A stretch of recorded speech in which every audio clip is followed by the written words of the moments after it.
श्री सच्चिदानंद सद्गुरु साईनाथ महाराज की जय।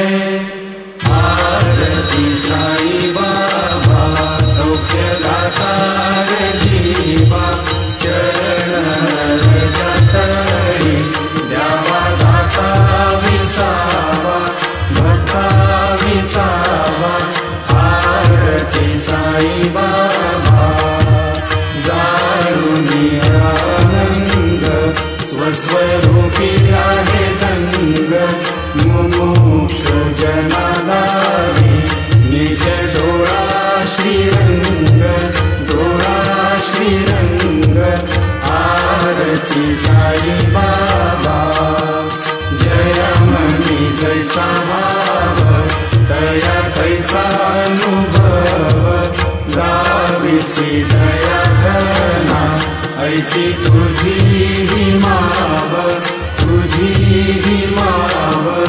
आरती साई बाबा तुमचे नाव ध्याता हरे संस्कृती व्यथा अगाध तव करणी मार्ग दाविसी अनाथा दाविसी अनाथा।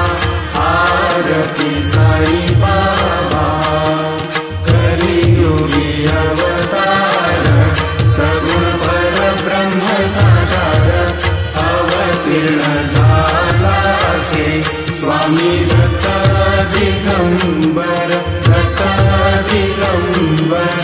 आरती साई बाबा आठा दिवसा गुरुवारी भक्त करी तिवारी प्रभु पद पावया भव भय निवारी भय निवारी।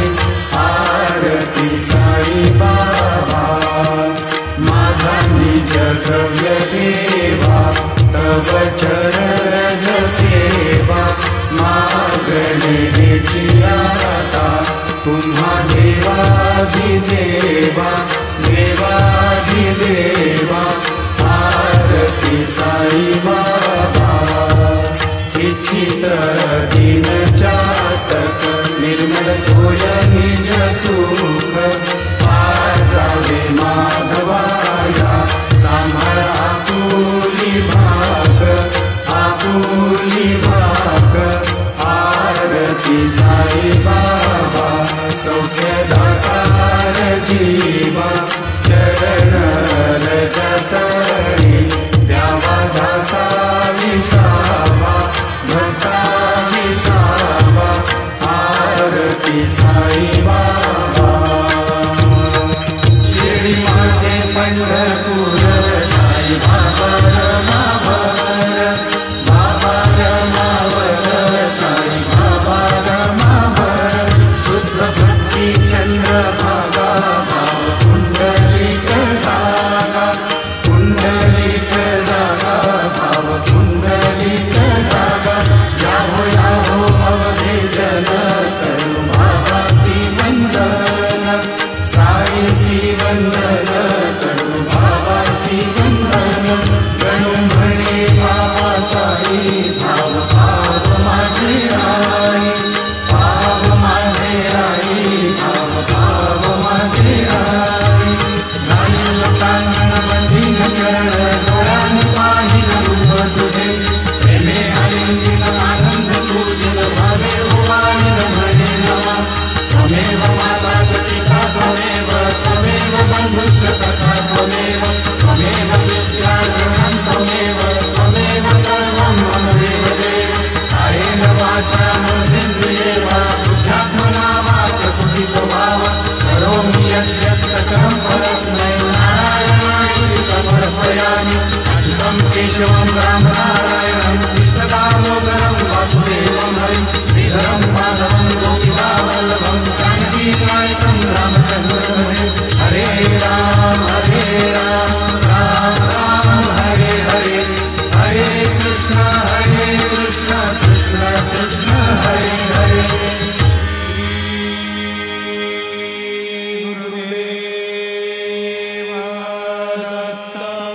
अनंता तुला ते कसे रे स्तवावे, अनंता तुला ते कसे रे नमावे, अनंता मुखांचा शिवे शेष गाथा, नमस्कार साष्टांग श्री साईनाथा, स्मरावे मनी पदानी भावे, पुरावे करी भक्तीसाठी स्वभावे, करावे जगाकारुणी मायकाथा, नमस्कार साष्टांग श्री साईनाथा, वसे जो सदा जावया संत लीला, तिचे अन्य लोका परी जो जनाला, परी अंतरी ज्ञान कैवल्य दाता, नमस्कार साष्टांग श्री साईनाथा, बराला धरा जन्म हा मानवाचा, नरा साधता साधकी भूत साचा, धरू साई प्रेमा गळाया अहंता, नमस्कार साष्टांग श्री साईनाथा, धरावे करी सान अल्पज्ञ बाला, करावे अमाधन्य चुंबो निगाला, मुखी भाल प्रेमे कराग्रास आता, नमस्कार साष्टांग श्री साईनाथा, सुराधिक ज्यांच्या पदावंदिताची, शुभाधिक ज्यांचे समानत्व देती, प्रयागादि तीर्थे पदे नम्र होता,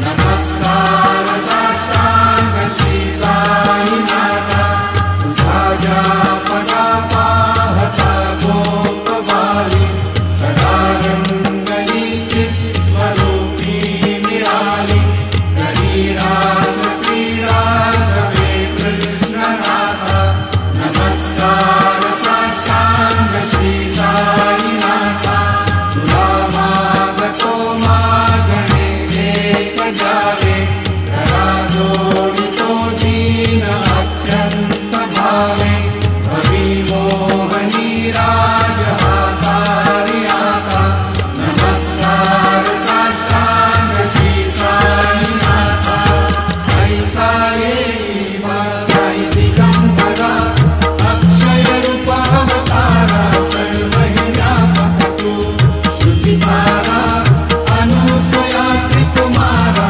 बाबा येईवा काशी स्नान जप प्रतिदिवशी, कोल्हापुर भिक्षेसी निर्मल नदी तुंगा, जलकाशी निद्रा माहुर देशी, ऐसा येईवा जोडी लोकसे वाम करी, त्रिशूल डमरू धारी, भक्ता वरद सदा सुखकारी, देशील मुक्तिचारी, ऐसा येईवा पायी पादुका जपमाला, कमंडलो मृगशाला, धारण करशिवा नागजटा, मुकुट शोभतो माता, ऐसा येईवा तत्पर तुझाया से जानी, अक्षय ज्यांचे सदनी, लक्ष्मी वास करी, विनरजनी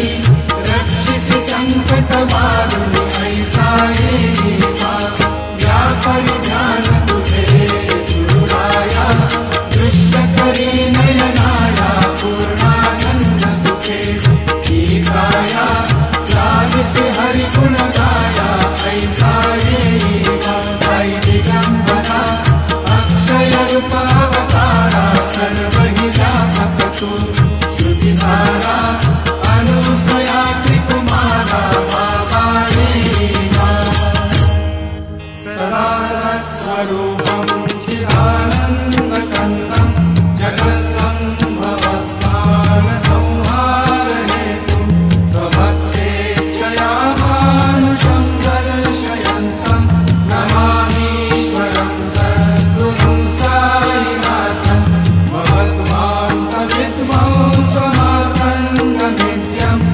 मनोवागतीतं मुनिर्ध्यानगम्यं जगद्व्यापकं निर्मलं निर्गुणं त्वां नमामीश्वरं सद्गुरुं साईनाथं भवभोधिमग्नार्दितानां जनानां स्वपादाश्रितानां स्वभक्तिप्रियाणां समुद्धारणार्थं कलौ सम्भवन्तं नमामीश्वरं सद्गुरुं साईनाथं सदा निम्बवृक्षस्य मूलाधिवासात् सुधास्राविणं पीठमप्यक्रियन्तं करुकल्पवृक्षाधिकं साधयन्तं नमामीश्वरं सद्गुरुं साईनाथं सदा कल्पवृक्षस्य तस्याधिमूले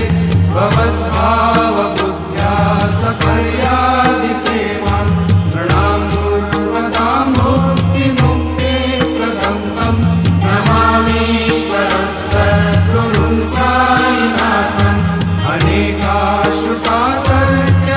अनेकाश्रुतातर्क्यलीलाविलासे समाविष्कृतेशानभास्वप्रभावम् अहं भावहीनं प्रसन्नात्मभावं नमामीश्वरं सद्गुरुं साईनाथं सदां विश्रमाणाममेवाभिरामं सदा सज्जनैः संस्तुतं सन्नमद्भिः जनामोदतं भक्तभद्रप्रदं तं नमामीश्वरं सद्गुरुं साईनाथं अजन्माद्यमेकं परब्रह्म साक्षात् स्वयं सम्भवं राममेवावतीर्णं भवद्दर्शनात् सम्पुनीतः प्रभोऽहं नमामीश्वरं सद्गुरुं साईनाथम् श्री साईश कृपानिधे किल नृणां सर्वार्थसिद्धिप्रदं युष्मत्पादरजप्रभावमतुलं धातापि वक्ता क्षमः सद्भक्त्या शरणं कृताञ्जलिपुट सम्प्रापितोऽस्मि प्रभो श्रीमत्साई परेशपादकमला नान्यशरण्यं मम साईरूपधर राघवोत्तमं भक्तकामविबुधद्रुमं प्रभुं माययोपहतचित्तशुद्धये चिन्तयाम्यहर्निशं मुदा शरत्सुधांशुप्रतिमं प्रकाशं कृपाकपत्रं तव साईनाथ त्वदीयपादाब्जसमाश्रितानां स्वच्छायया तापमपाकरोतु उपासनादैवत साईनाथ स्तवैर्मयोपासनिनास्तुतस्त्वं रमेन्मनो मे तव पादयुग्मे भृङ्गो यथाब्जे मकरन्दलुब्धा अनेकजन्मार्जितपापसंशयो भवेत् भवत्पादसरोजदर्शनात् क्षमस्व सर्वान् अपराधकुञ्जकान् प्रसीद साई सद्गुरो दयानिधे श्री साईनाथ चरणामृतपूतचित्तास् तत्पादसेवनरता सततं च भक्त्या संसारजन्यदुरितौ धर्मनिरतास्ते कैवल्यधाम परमं समवाप्नुवन्ति स्तोत्रमेतत्पठे भक्त्या यो नरस्तन्मना सदा सद्गुरो साईनाथस्य कृपापात्रं भवेद्ध्रुवम् रुसो मम प्रियाम्बिका मजपरीपितानि रुसो मम प्रियाङ्गना प्रियसुतात्मजानि रुसो भगिनी बन्धुहि श्वशुरसा सुबाई रुसो नगरगुरु साई वा मजपरी गधी रुसो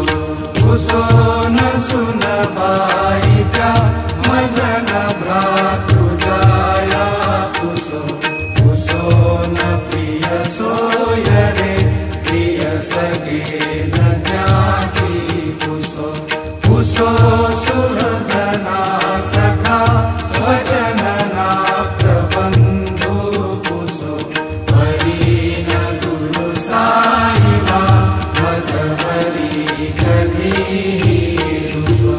कुसो न अबला मुले करुण वृद्धहीना कुसो कुसो न गुरु धाकुटे मजन थोरसाने कुसो कुसो न चबले बुरे सुजन साधुहीना कुसो वरीन गुरु साईबा मजहरी रुसो चतुर तत्त्वविद् विबुध प्राज्ञ ज्ञानी रुसो रुसो हि विदुषी स्त्रिया कुशल पंडिता हि रुसो रुसो महीपति यति भजक तापसी हि रुसो नगत गुरु साईबा मजहरी रुसो कवि ऋषि मुनि अनघ सिद्ध योगी रुसो रुसो हि गृह देवता विपुल ग्राम देवी रुसो रुसो खल पिशाच हि मलिन डाकिनी रुसो नगत गुरु साईबा मजहरी रुसो मृत खग कृमि अखिल जीव जन्तु रुसो रुसो विकप प्रस्तरा अचल आपघाती रुसो रुसो पवनाग्निवार अवनि पंचतत्वे रुसो नगत गुरु साईबा मजहरी रुसो विमल किन्नरा अमल यक्षिणी रुसो रुसो शशिखगादिनी गगनि तारकारी रुसो रुसो अमर राजहि अदय धर्मराजा रुसो नगत गुरु साईबा मजहरी रुसो मन सरस्वती चपल चित्त देहि रुसो रुसो वपुति शान्तिना कठिन काल दोहि रुसो रुसो सकल विश्व हि मयि तु ब्रह्म गोलम् रुसो नगत गुरु साईबा मजहरी विमूढमणुनि हसो मजन मत्सराहि हसो पदाभिरुचि उल्लसो जनन गर्दनीला हसो प्रदुर्गधृतिचा घसो अशिव भाव मागे खसो प्रपंची मन हे रुसो दृढ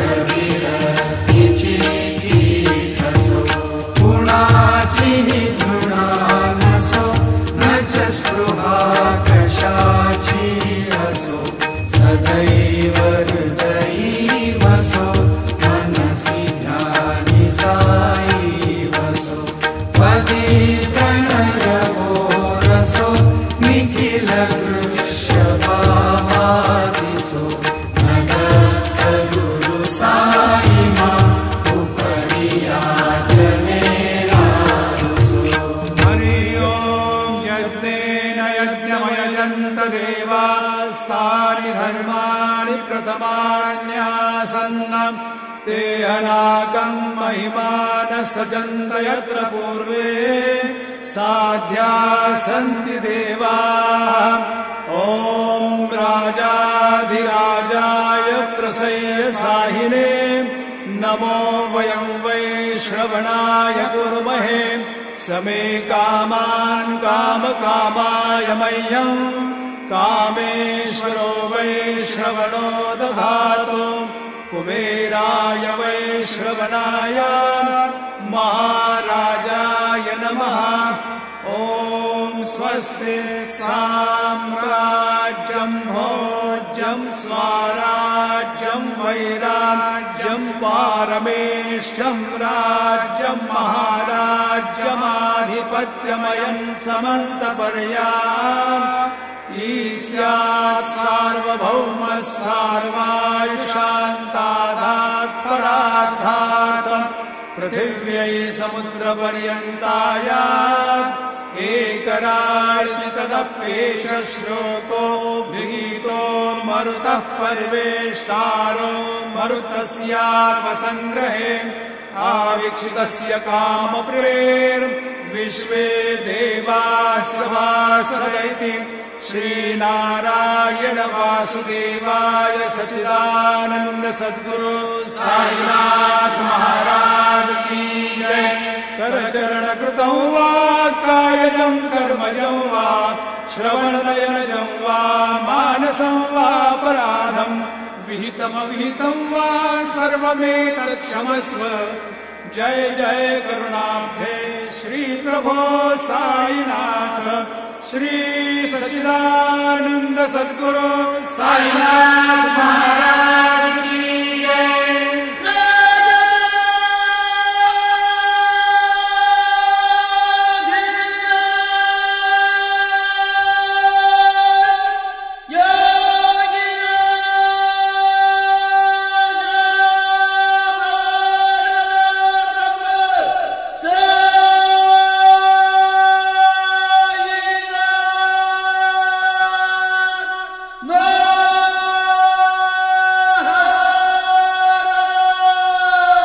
श्री सच्चिदानंद सद्गुरु साईनाथ महाराज की जय।